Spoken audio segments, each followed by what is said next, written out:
What if the man you nod to at church, the one who waves from his pickup with a warm smile, is a killer with ice in his veins, his hands stained with blood, his heart a void, his friendliness is a mask, his kindness a lie, his presence a threat that could choke a city? Welcome, true crime fanatics, to a story that'll burrow into your soul. A tale so chilling it'll make you lock every door, check every shadow, and question every neighbor you've ever trusted. This is Wichita, Kansas, 1974, a city of warm porches, open hearts, and unshakable faith, torn apart by a phantom who named himself BTK. Bind, torture, kill. Dennis Rader, a husband, father, and churchgoer, hid a monster soul, claiming 10 lives, taunting police with letters that burned like acid, turning trust into terror for 31 years. How did he kill unnoticed for decades? Why did he pause, only to return like a curse? And what single mistake unmasked a killer who was always too close? You're watching Crime Mysteries, shocking criminal stories, and this deep dive into BTK's darkness will grip you until the final truth. Don't blink. This is a nightmare that feels like it's already in your house. Subscribe, smash that like, hit the bell, and step into the shadows. Wichita's terror is waiting. Wichita, 1974, is the heartland's beating pulse, 250,000 souls along the Arkansas River, Cessna planes droning overhead, their wings glinting in the prairie sun, the hum of industry a constant reminder of a city that builds, that thrives, that trusts. Nixon's Watergate scandal crackles on AM radios, its static mingling with the twang of Merle Haggard or the groove of Stevie Wonder, the air thick with the scent of fresh-cut wheat, diner coffee, and the faint tang of jet fuel from McConnell Air Force Base.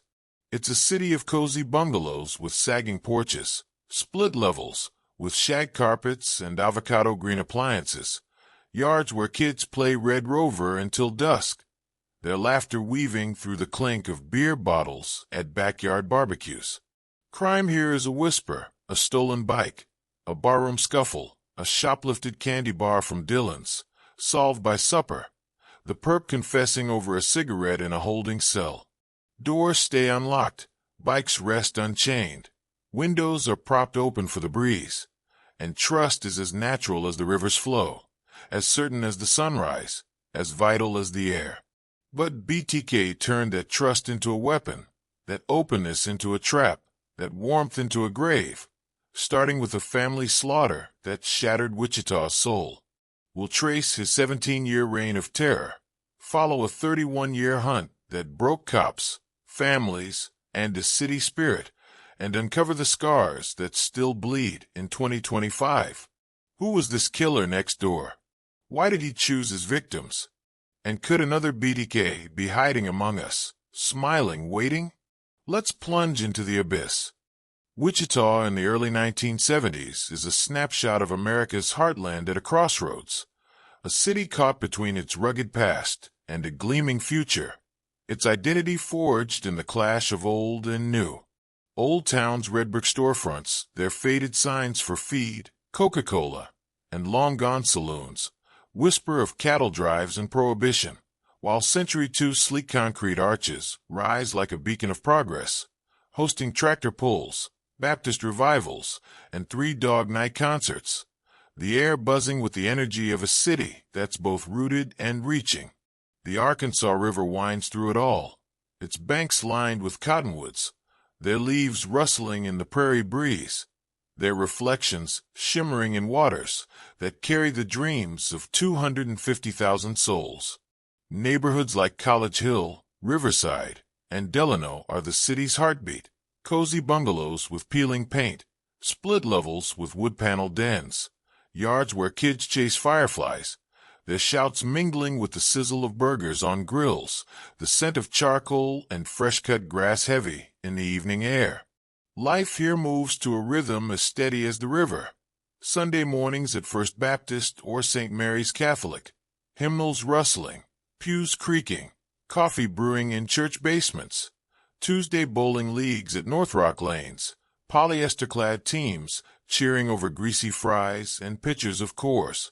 Friday nights at the Starlight Drive-In, where The Exorcist or The Sting flickers to packed lots. Teenagers stealing kisses in Chevy Novas, their dreams bigger than the screen, bigger than Wichita, bigger than the sky. The radio hums with the era's pulse. Marvin Gaye's Let's Get It On, the Eagles' Desperado, Stevie Wonder's Superstition, while newspapers pile up with headlines of Nixon's unraveling presidency, the Vietnam War's fading echoes, and the oil crisis pinching gas pumps. Wichita's economy thrives on aviation, Cessna, Beechcraft, and Boeing churn-out planes, their factories humming, their workers proud, their paychecks fueling diners, bowling alleys, and five and dimes. It's a city where you know your grocer's name, where bartenders pour extra shots for regulars, where strangers get a nod at the Phillips 66 station, where trust is a vow, a shield, a truth, a forever and now. But that trust, that open-door warmth, that belief in the goodness of Wichita, is a crack in the city's armor, a vulnerability waiting to be exploited, a faith about to be turned into a trap. Crime in Wichita is a minor hum, a faint scratch on the city's polished surface, kids swiping candy bars from Woolworths, a drunk tossing punches at the Wagon Wheel Tavern, a car stereo lifted from the town East Mall lot. Crimes so small they're solved by dusk, the case forgotten by the next wheat harvest. Murders are rare, tied to bar bets gone sour or lovers' quarrels that spill over, solved with a tearful confession by week's end. The killer hung over, remorseful, the city's faith in its own goodness a bedrock, a constant, a promise. But BTK is no barroom brawler, no jealous lover. He's a shadow, a planner, a predator who sees Wichita's trust as his playground, its homes as his stage, its people as his prey. His arrival will rewrite the city's story, turn its warmth into dread, its faith into fear, its forever into a nightmare. What happens when the man next door isn't who he seems? When the smile you trust hides a killer's hunger? Let's step into Wichita's darkest hour. Join the adventure. Subscribe now and unlock a world of exciting histories. Picture Wichita, January 1974. A city pulsing with life in the heart of America's plains. Its 250,000 residents cradled by the Arkansas River. Its waters glinting under vast, cloud-streaked skies, reflecting grain elevators, factory smokestacks, and the dreams of a community that feels untouchable, eternal, alive.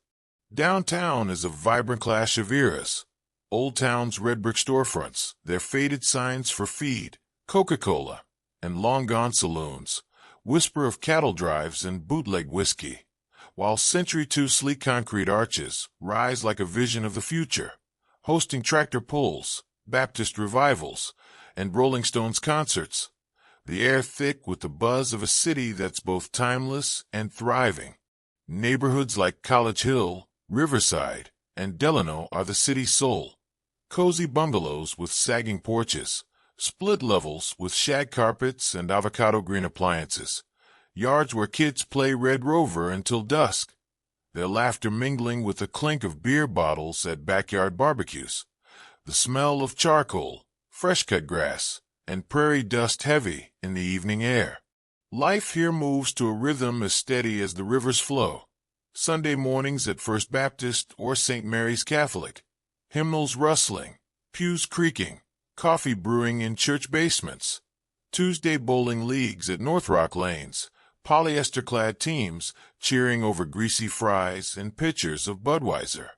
Friday nights at the Starlight Drive-In, where The Exorcist flickers to packed lots, teenagers stealing kisses in Ford Pintos, their dreams bigger than the screen, bigger than Wichita, bigger than the sky.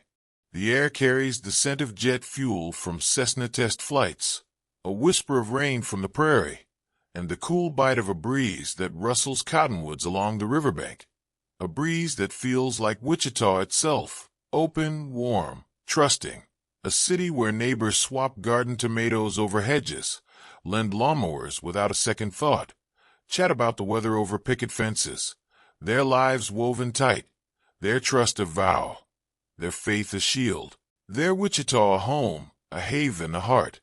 The Otero family is the embodiment of Wichita spirit, a family so rooted in love, so woven into the city's fabric, they seem invincible. Their home a fortress of laughter, of warmth, of life, a beacon of everything Wichita believes itself to be. Joseph Otero, 38, is a retired Air Force sergeant turned mechanic, his hands calloused from wrenching engines at a local auto shop on East Central Avenue, his Puerto Rican pride shining in stories of his boxing days in San Juan, his deep laugh or rumble that fills their modest bungalow at 803 North Edgemore in the heart of College Hill.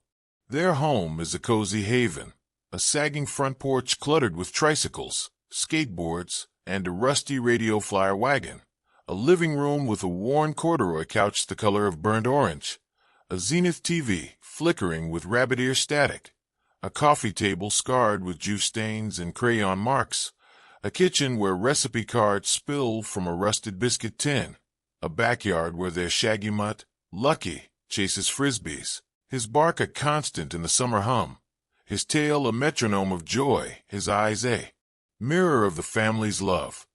Julie Otero, 33, works the assembly line at Coleman's Lantern Factory, her fingers nimble from years of stitching seams, her sewing machine humming late into the night as she mends Joseph's work shirts or crafts Josephine's ballet costumes.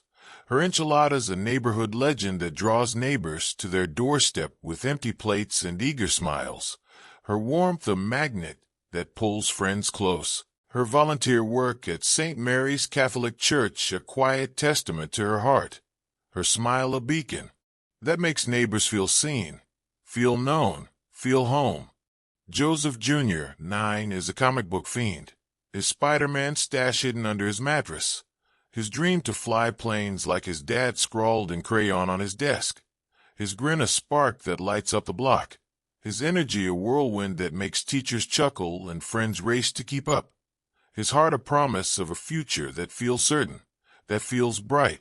Josephine, 11, is a budding ballerina, her bedroom walls plastered with faded recital flyers and Polaroids of her in a pink tutu, her shy smile glowing as she teaches younger kids to twirl on the sidewalk outside the house, her grace a promise of a future that feels assured, her dreams a stage she's already building, her life a melody she's already singing.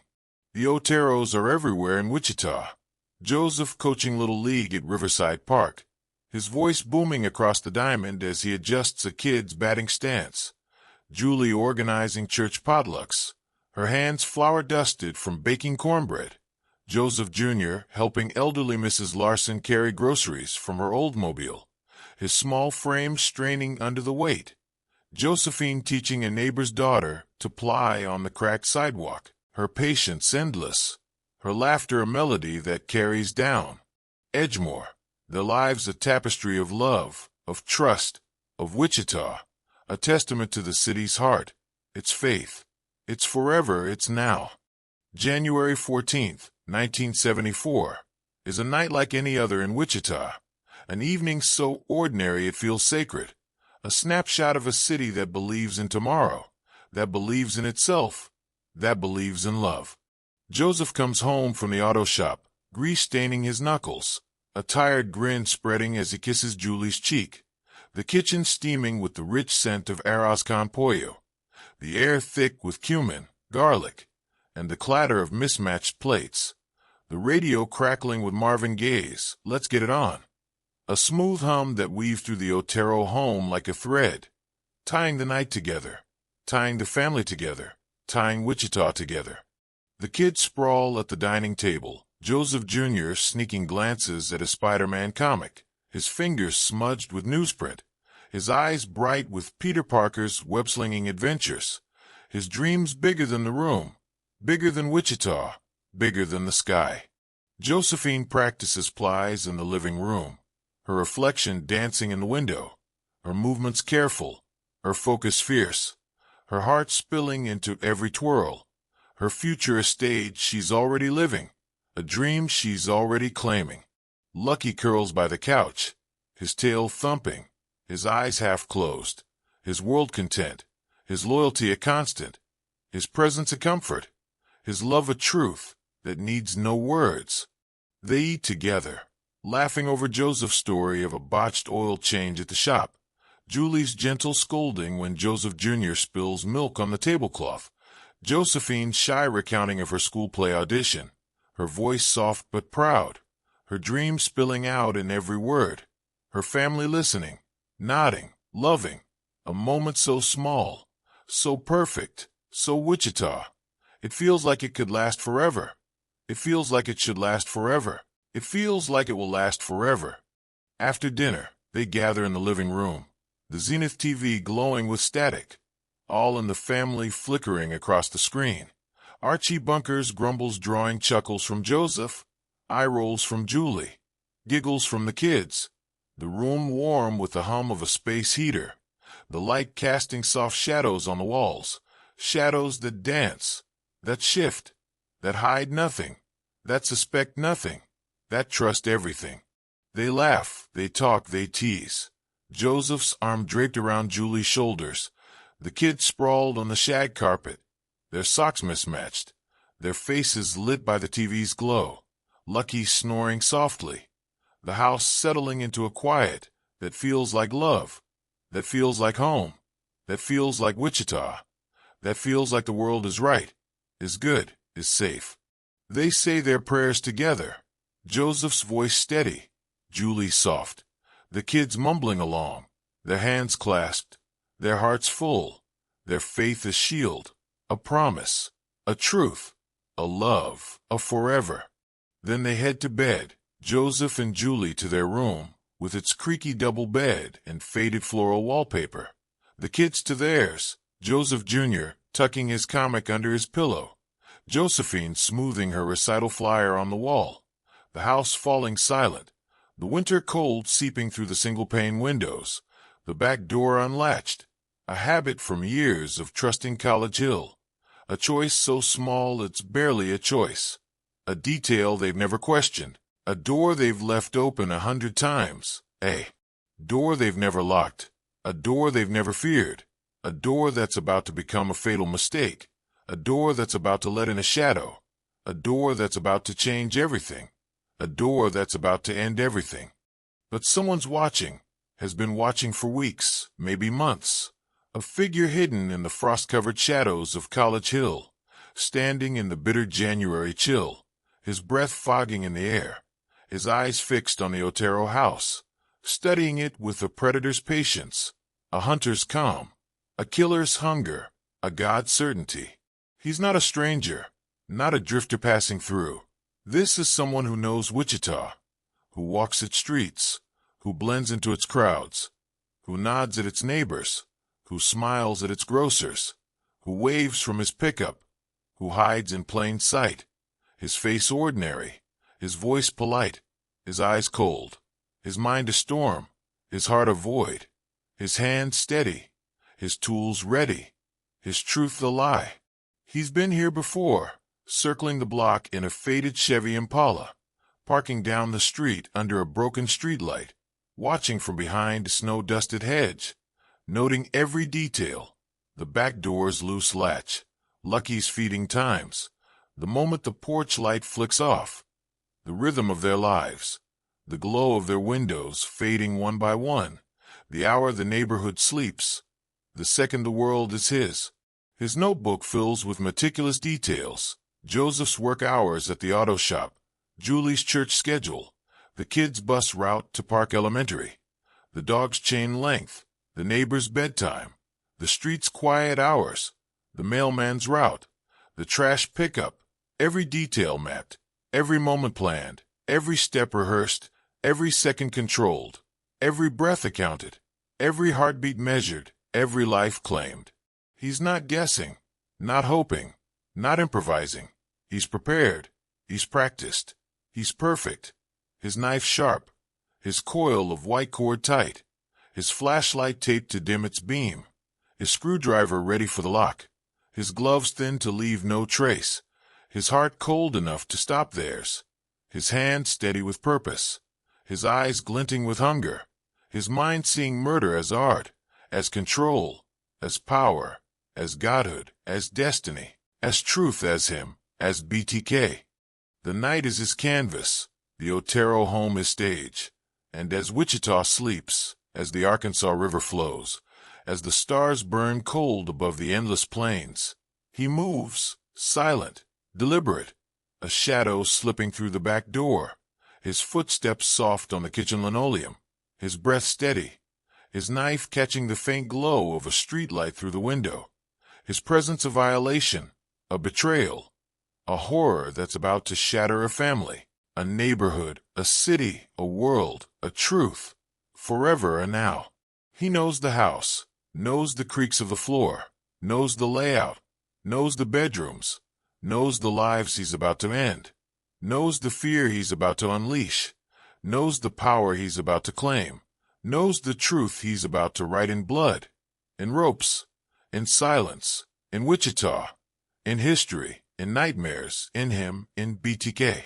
The Oteros sleep, their breath soft, their dreams alive, their love a shield they believe will hold, a shield they believe is enough, a shield they believe is forever, a shield that's about to break, that's about to fail, that's about to fall, that's about to let in a monster, a killer, a shadow, a truth, a BTK, a him, a nothing, an everything, a forever and now.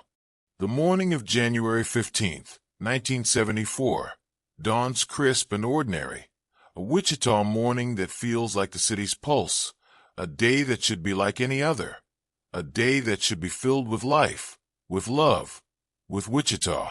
School buses rumble down Edgemore, their diesel fumes mixing with the chill, their yellow frames bright against the frost, their horns honking as kids trudge to Park Elementary. Mittens on, scarves flapping, backpacks bouncing, chatter about snow days and Saturday cartoons drifting through the air, their world untouched, their innocence intact, their lives a promise, a hope, a truth. Milkmen clink bottles on porches, their trucks rattling, their breath fogging in the cold, their routine a comfort, a constant, a piece of Wichita's rhythm. Housewives flick on percolators, the scent of Folgers mingling with baking grease, their radios tuned to cake, the morning news droning about Nixon's latest woes, the weather forecast promising a high of 32, a day like any other, a day that feels safe, that feels right, that feels Wichita. But at 803 North Edgemore, the Otero house is silent, too silent, the kind of quiet that feels wrong, that feels heavy, that feels like death.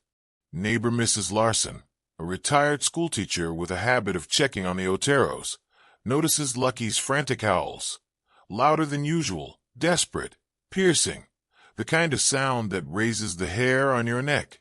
She steps onto her porch, her slippers crunching on frost, and sees the Otero's back door ajar, swinging slightly in the breeze, a detail so small, so out of place, it sends a chill through her bones. She calls out, "Julie? Joseph?" But the silence answers, thick, oppressive, final. She hesitates, her heart pounding, then dials the Wichita Police Department, her voice trembling as she reports a possible break-in, her gut screaming that something's wrong, terribly wrong, that this isn't a burglary, isn't a prank, isn't anything she's ever known. Officer Danny Coles, a rookie with just 6 months on the force, arrives first, his cruiser skidding to a stop on Edgemore, his radio crackling with the dispatcher's voice, his heart racing as he steps into the unknown. He enters the Otero house, his flashlight sweeping the dim kitchen, the beam catching the glint of a spilled milk glass on the counter, the faint smell of arroz con pollo lingering, the air cold, too cold, the kind of cold that settles into your bones and stays. He calls out, "Wichita PD, anyone home?" But the silence is deafening, broken only by Lucky's whimpers from the backyard, the dog's chain rattling as he strains to get free. Coles moves deeper, his boots creaking on the linoleum, his pulse quickening, his training kicking in, but his gut screaming that this isn't a burglary, isn't a prank, isn't anything he's seen before. In the living room, the Zenith TV is off, the couch cushions undisturbed, the space heater silent, the shag carpet pristine except for a single, faint footprint. Too deliberate, too careful, too wrong. He pushes into the hallway, his flashlight beam trembling slightly, and that's when he sees it. Joseph and Julie Otero in their bedroom, sprawled on the floor, their bodies bound with white cord, plastic bags over their heads, their faces frozen in terror, their eyes wide, unseeing, their lives stolen in a way that's not just violent but calculated, staged, obscene. Coles gags, his stomach lurching, his radio slipping from his hand as he stumbles back, his voice cracking as he calls for backup. 10 to 55, 803 Edgemore, multiple victims. Send everyone, now. Send everyone. Charlie Otero, 15, the eldest son, arrives home from school, his backpack slung over one shoulder, his mind on a math test he's sure he flunked, his sneakers scuffing the frost-dusted sidewalk, his breath fogging in the chill. He notices the open back door, the silence, Lucky's desperate howls, and his heart skips, a cold dread settling in his chest. He steps inside calling Mom, Dad, Joey, Josie, but the house answers with nothing, with emptiness, with death. In the hallway, he sees his parents, bound lifeless, their bodies twisted in a way that's wrong, unnatural, a scene his mind can't process, can't accept. He stumbles to Joseph Jr.'s room, finding his little brother suffocated, a plastic bag over his head, his Spider-Man comic still open on the bed, its pages fluttering in the draft, a cruel mockery of his dreams. In the basement, he finds Josephine, his sister, hanged from a pipe, her body staged, her pink tutu Polaroids scattered on the concrete floor, a violation so cruel it breaks something in Charlie's soul. He screams, a raw, guttural sound that echoes through the house, through College Hill, through Wichita, a sound that carries the weight of loss, of betrayal, of a city's trust shattered in a single morning. The Wichita Eagle will scream, family slain in College Hill. Its headline bold, black, final, the word sinking into the city like a blade, cutting through its faith, its warmth, its forever. Doors will lock, neighbors will whisper, fear will take root, and Wichita will never be the same. Who is this killer? Why the Oteros? And who's next? The Otero slaughter is just the beginning, the first thread in a web of terror that BTK weaves across Wichita from 1974 to 1991, claiming 10 lives and 7 brutal strikes, each a twisted ritual of control, each a taunt to a city that can't catch him, each a wound that never heals. His method is his signature, bind, torture, kill, a sequence so deliberate, so meticulous. It's as if he's staging a play, with Wichita as his audience, its homes as his sets, its people as his victims. He doesn't rush, doesn't falter, doesn't leave traces, only bodies, ropes, and dread. His presence a shadow that lingers in every alley, every unlit porch, every locked door. April 4th, 1974, less than 3 months after the Oteros, he strikes again.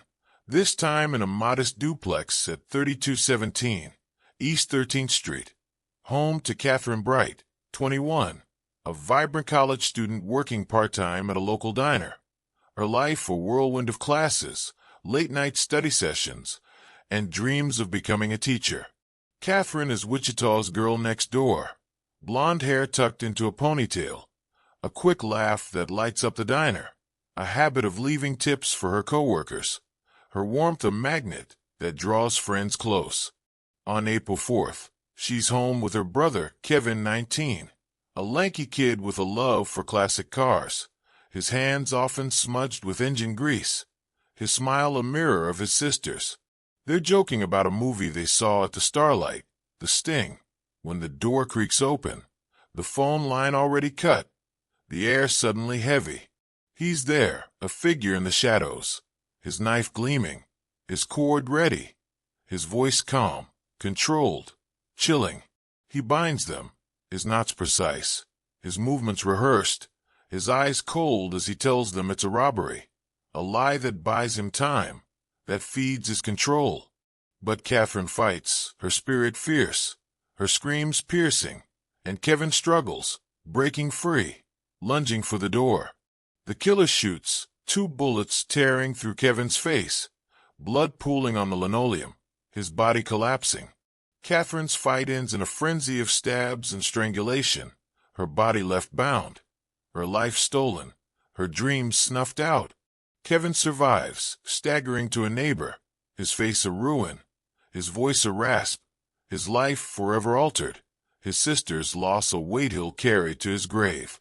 The scene is clean, no prints, just ropes, blood, semen, a ritual repeated, a taunt left behind. The Wichita Eagle calls it brutal slaying, and fear tightens its grip, the city's trust fraying like a worn rope. Why her? Why now? March 17, 1977. 3 years later, the shadow strikes again, this time at 808 South Pershing, a small bungalow where Shirley Vian, 24, lives with her 3 young children, ages 4, 6, and 8. Shirley is a single mother, her life a delicate balance of work at a convenience store, bedtime stories, and dreams of a better future. Her warmth a light in her kids' world, her resilience a quiet strength. She's home, nursing a cold, when he enters, the phone line cut, the door unlocked, Wichita's trust still a weakness. He locks the kids in a bathroom, their cries muffled, their small fists pounding the door, their world shrinking to fear. Shirley pleads, her voice trembling, but his control is absolute, his cord binding her, his hand strangling, his ritual complete.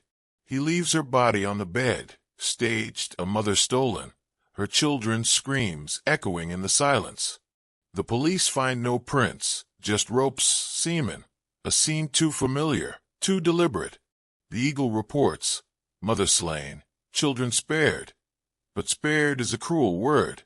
The kids' lives are fractured, their innocence buried with their mother.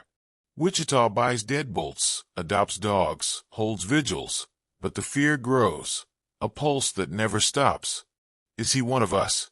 Where will he strike next? December 8th, 1977, 9 months later, he targets Nancy Fox, 25, a jewelry clerk living alone at 843 South Pershing, a tidy apartment decorated with Christmas lights that twinkle in mockery of the horror to come. Nancy is a spark, her laugh infectious, her love of disco a weekend escape, her dreams of opening her own shop scribbled in a notebook by her bed. He's watched her for weeks, noting her work hours, her routine, her solitude. He enters at night, the phone line cut, his cord ready, his voice calm as he binds her with pantyhose, strangles her, his ritual slower this time, savoring her fear, her struggle, her end. He leaves her body staged, the Christmas lights glowing, a cruel contrast to the darkness he's brought. No prints, just ropes, semen, control. He calls the police from a payphone, his voice taunting, reporting the murder, ensuring his stage is seen. The Eagle screams, Christmas killing, and Wichita's fear becomes a scream, too. A city on edge, its trust gone, its warmth fading. Why alone? Why Christmas? The killings pause, years of silence that feel like hope but taste like dread. April 27th, 1985. He returns, targeting Marine Hedge, 53, a widow living at 6254, North Independence in Park City. A quiet bungalow filled with her knitting projects and photos of her late husband. Marine is a grandmother, her warmth a comfort to her neighbors, her garden a point of pride. He enters at night, the phone line cut, his cord binding her, his hand strangling, her body dumped in a ditch, a casual cruelty that shocks even hardened cops. No prints, just ropes, semen, a ritual unbroken. The Eagle reports, widow slain, body dumped. And Park City, Wichita's neighbor, locks its doors too. Why her? Why now? September 16th, 1986, he strikes Vicki Wegerle, 28, a pianist and mother at 2404 West 13th Street, her home filled with sheet music and her toddler's toys. Vicki's music is her escape, her fingers dancing over keys, her dreams of teaching piano a quiet hope. He enters while her husband's at work, the phone line cut, his cord binding her, his hand strangling, her body left on the floor, her music silenced forever. No prints, just ropes, semen, control. The Eagle calls it young mother slain. And Wichita's fear hardens, a city that no longer trusts its own. Why a mother? Why again? January 19th, 1991, his final known strike. Dolores Davis, 62, a retired secretary living at 6226 North Hillside, her bungalow a haven of books and gardening tools. Dolores is independent, her wit sharp, her love of mystery novels a quiet joy. He enters at night, the phone line cut, his cord binding her, his hand strangling, her body dumped in a field, a final act of control. No prints, just ropes, semen, a ritual complete. The Eagle reports, retiree slain. And Wichita's fear becomes a scar, a city changed, a city broken. Why her? Why stop? His letters are his voice, his taunts a knife in Wichita's heart. In October 1974, he leaves a note in a library book at Wichita State University, claiming the Oteros, detailing their deaths, signing it BTK. In January 1978, he mails a poem to KTV, "Oh, Death to Nancy," mocking Fox's murder, typed on Dylan's paper, untraceable. In February 1978, he sends a letter to the Wichita Eagle, claiming 7 murders, including an unnamed victim, his words dripping with pride, his control absolute. In 1979, he drops a victim's shoe at a gas station, a taunt that screams, "I'm still here." Wichita arms itself, deadbolts, German shepherds, church vigils, gun sales spiking, but fear becomes a heartbeat, a shadow in every alley, a question in every smile. He's out there, watching, waiting, planning. Can anyone stop him? Or is Wichita his forever? Wichita Police Department hunts a ghost. Their city bleeding, their trust betrayed. Detective Bernie Drowatsky, a grizzled veteran with a smoker's cough, leads a task force of 15 detectives, their office a maze of coffee cups, cigarette butts, and case files stacked to the ceiling. They scour the Otero scene. No fingerprints, just complex knots, cut phone lines, semen, a crime scene so clean it's surgical, so deliberate it's personal. Canvassing College Hill yields whispers, a creepy guy seen on Edgemore, a pickup idling at dusk, a man with weird eyes at a diner, but leads evaporate, alibis tight, memories foggy. Forensics falter, blood typing shows typo, common as dirt. Fibers are generic, no match. Semen offers no DNA in 1974, a technology decades away. The library note, found in October 1974, is typed no prints, its details chilling. Those 3 dudes you have in custody are just talking to get publicity. The code words for me will be, bind them, torture them, kill them, BTK. The Eagle publishes it, hoping for tips, but gets panic, fear, dead ends. The kills mount, each a taunt, each a failure. Kevin Bright's description, male, medium build, dark hair, fits half of Wichita, his face wounds clouding his memory, his trauma a wall. Shirley Vian's kids, ages 4 to 8, Recall a man's voice, low, calm, but their eyes saw nothing, their mind shattered. Nancy Fox's murder traces to a payphone call, but the line's dead, the booth wiped clean.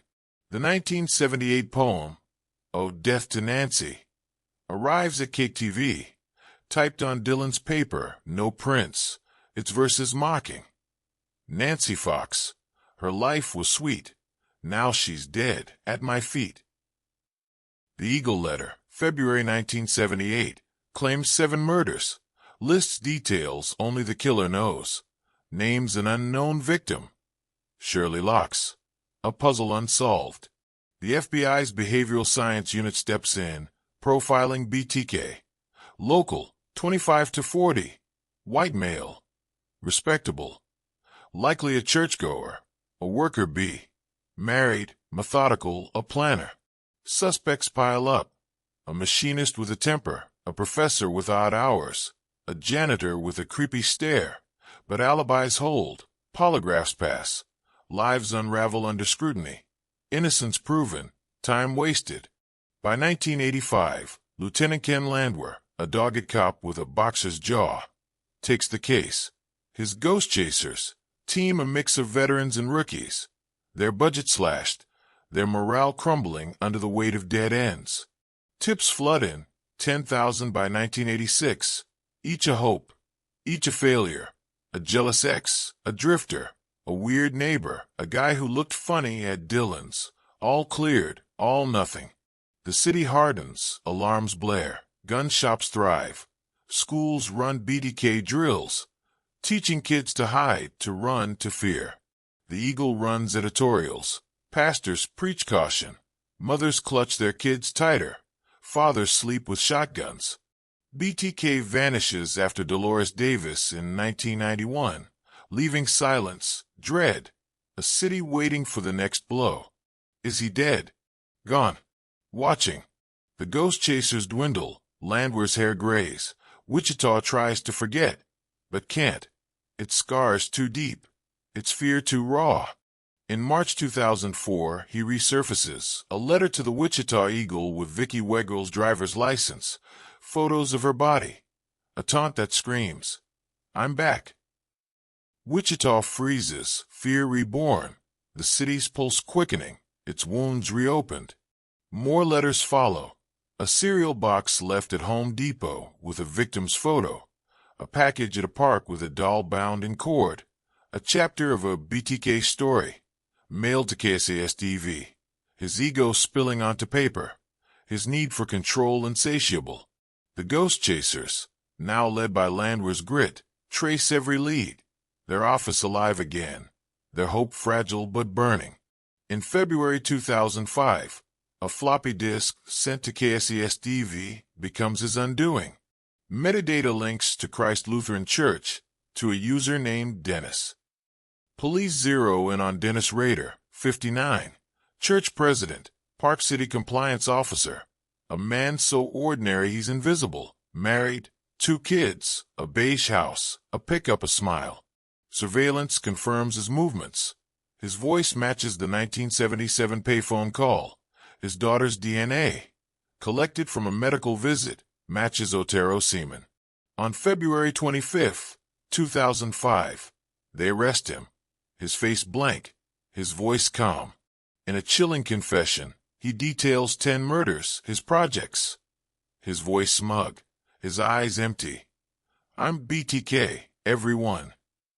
31 years, one ego-driven slip, one disc that broke a city's nightmare. How did he hide so long? Why confess now? And what drove him to kill?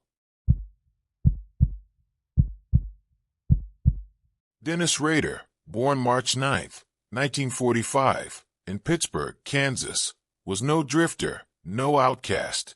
Raised in Wichita, he was a Boy Scout, an Air Force veteran, a husband to Paula, a father to Carrie and Brian, a Lutheran church president, a Park City compliance officer, a man who mowed his lawn, waved to neighbors, and lived a life so ordinary it was a perfect mask.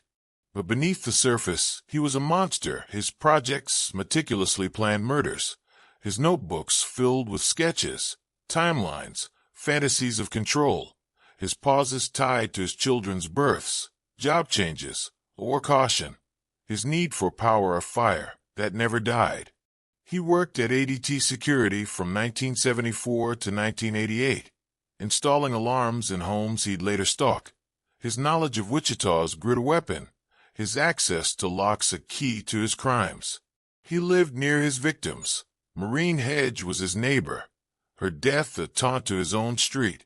His letters, his taunts, were his stage, his need for recognition spilling onto paper, into blood, into Wichita's nightmares. Theories of more victims, Jane does, cold cases in Kansas, Oklahoma, persist, fueled by his vague hints, but lack proof. The case is too old, the trail's too cold. His 2005 capture didn't heal, only exposed Wichita's blind spots, its trust betrayed, its faith shattered. BTK's shadow birthed true crime's boom. Books like Bind, Torture, Killed by Roy Wenzel, podcasts like Case File, films like Copycat drawing from his horror. Wichita changed forever.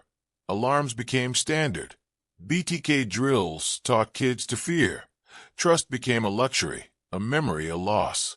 Survivors carry the scars. Charlie Otero, now in his 60s, speaks for victims, his voice raw, his life a fight against pain. Kevin Bright, scarred and quiet, works manual jobs, his sister's loss a silent weight. Shirley Vian's children, now adults, stay hidden, their lives fractured, their mother's laugh a distant echo. Rader, now 80, rots in El Dorado Correctional Facility, serving 10 life sentences, writing to fans, his smugness a final taunt, his letters to true crime buffs a reminder of his ego, his control, his darkness.